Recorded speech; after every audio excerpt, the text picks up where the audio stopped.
What's up, everyone? This is Bunny Muffins. I got a new video today for you guys. This is the 9.20 patch notes, and I'm going to do a quick rundown on it. There should be a small patch, so I'll go into what my thoughts are and predict what some of the best compositions will be starting tomorrow. So they are doing some XP changes. Level 5 slightly lower and level 9 slightly lower. The level 9 one doesn't really affect that much of the game because 4 gold at 70 to 66 isn't really that much at all, especially late in the game where you don't really care too much about interest. So this change doesn't really do anything at all. But this XP change to level 5, making it 10 XP instead of 12 XP means a lot because right after the second carousel, you could level up cleanly. You don't have to wait one more round to do a clean level up, which is right before the Krug round. So this might make people much stronger early game. Not much stronger, but a tiny bit stronger early game. So that's something to look out for. Teardrop rates, they're making legendaries more accessible and epics more accessible and making 2 costs a little less common at level 8 and at level 9. And at level 9, they're increasing the legendary drop rate. This actually is a pretty big change because 5 to 8% and 12 to 15% is a lot percentage wise. So let's expect a lot more tier 2 legendaries, or this makes compositions relying on legendaries a little more consistent because it's easier to find Swain, Kale, Misfortune, etc. Going on to the items, Deathblade now starts with 1 stack. That's actually a pretty big buff because now this item gives 45 AD because you have 2 swords for 15 each and then now the extra 15. I still think it's not that great of an item, but it definitely is much more playable now. I definitely wouldn't be too disappointed if I got it from Dragon, for example. So that's a pretty good change because obviously the first stack you get helps you get the next one, which you actually have to be pretty delicate into how many stacks you start out with. But I think this is a good start. It might make it actually decent to perhaps even good for certain champions. Frozen Heart, 4 seconds to 1 second in the duration. This is a huge, huge nerf. This makes assassins so much weaker. I saw some other people look at the patch and they think assassins did not get nerfed hard enough based on everything else, but this is the biggest nerf to assassins because you need 2 Frozen Hearts when you run assassins. If not, your team dies almost instantly. So don't expect too much assassins to win games, but I do think they're still playable to get top 4 because Akali is still very strong. She'll one-shot a lot of people, but having your entire team become much less tanky is a much, much bigger factor that people are definitely underestimating. Infinity crit damage reduced. This is fine. It was obviously too strong. Everyone's going for this item. Quicksilver, 5 seconds, 3 second cooldown. I actually don't think this changes how strong the item is at all because how many instances are you getting hit by CCs once every 4 seconds, for example? I don't think that situation happens very often. So this buff, while it is a buff still, it really doesn't do that much in terms of the power level of the item. I guess it makes it slightly better versus glacial procs, but that's about it. Thieves Gloves lowered the average quality of item combinations. That's fine because this item should be the one that's being built every time, but Infinity Edge just happens to be the best item in the game by far, and it includes Brawler's Gloves, which makes Thieves Gloves. So there's no point making Thieves Gloves when Infinity Edge is completely broken. But Thieves Gloves is already really, really, really, really strong. So it's good that they lowered the average of the item combinations. We'll have to see how much when we actually play a game, though.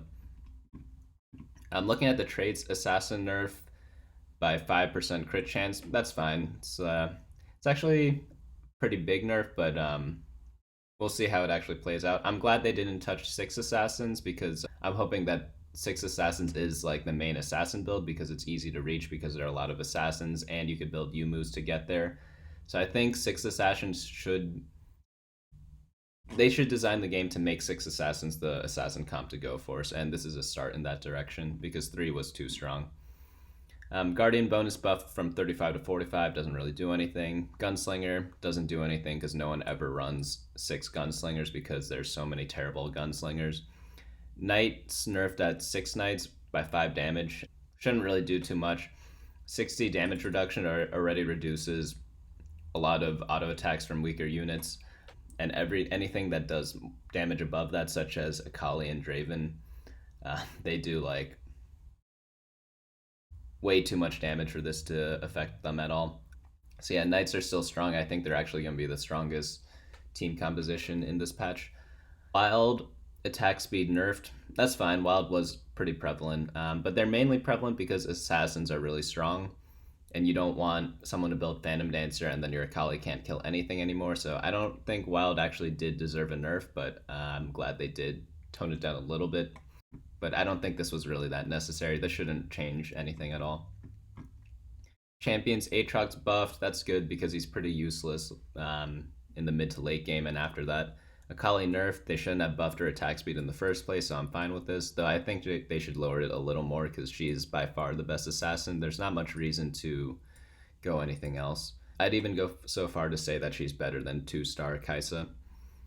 Fiora, health increase, that doesn't mean anything, but I guess we'll see her more in the early game, which is the only time she can be played anyways. Gangplank, attack damage increase by 5. Doesn't really do too much, but I'm glad they added some more power to him because I thought they did nerf him a little too hard before, but this is not enough to make him as OP as he was before or even strong at all. He's just a good gunslinger blade master that you could add to your team.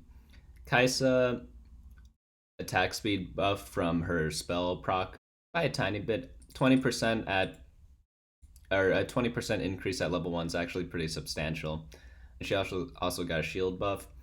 She's really good with items, but the thing is you can't build Kai'Sa items because you can't rely on getting a legendary to complete your composition. And as I said before, you throw all your items on Akali anyways when you go assassins, and guess what? Akali's better than Kai'Sa, so not much reason to sell Akali to put the items on Kai'Sa. However, maybe Rangers can make a play now that Kai'Sa's a little stronger, though. I don't think she fits that well in Rangers because you don't want her to jump around in the fight. You want her to stand. You want all your Rangers to stand next to Kindred to get her ultimate buff, which makes it so that they can't die. So Kai'Sa's a really weird champion to balance because, or even as a from a design perspective, because she just does so many unintuitive things compared to other champions, which is why she actually is pretty cool to see. Leona HP buff, that's fine, but doesn't really change the fact that there are better options. As long as Guardians aren't that strong, Leona is never going to be played because there's just no reason to. Lucian, spell damage increase, that's fine. I just hope they fix Lucian's bugs because he's pretty buggy right now with how his ability works because it kind of counts as an auto attack, kind of doesn't. It's really weird, but I hope they fix that. And Poppy nerfed at level 1. That's fine. Poppy's pretty OP, so I'm completely good with this nerf. Volibear attack speed increase doesn't really change what Volibear does. I'm sure if you stack Volibear and get him 3-star, you can carry and win games with him, but I think there are stronger, more consistent compositions available. That's it for the patch. I think Assassins, definitely, people are gonna still play them and think that they're good, but then they'll realize very quickly how important Frozen Heart was, and then they won't play it anymore. And then they might just use it as like a top 4 comp if the game gives them a bunch of Akalis. I think this is such a big nerf that they are nowhere near as strong as they were last patch, and people are thinking they're still strong because Infinity Edge wasn't really touched that much, but they are completely really weak without Frozen Heart. I wish they nerfed this in a different way because this is a huge difference.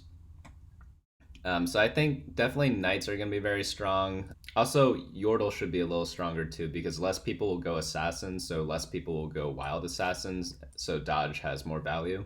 But that's pretty much it. Let me know what comps you guys want to try in the comment section down below, and I'll see you guys next time.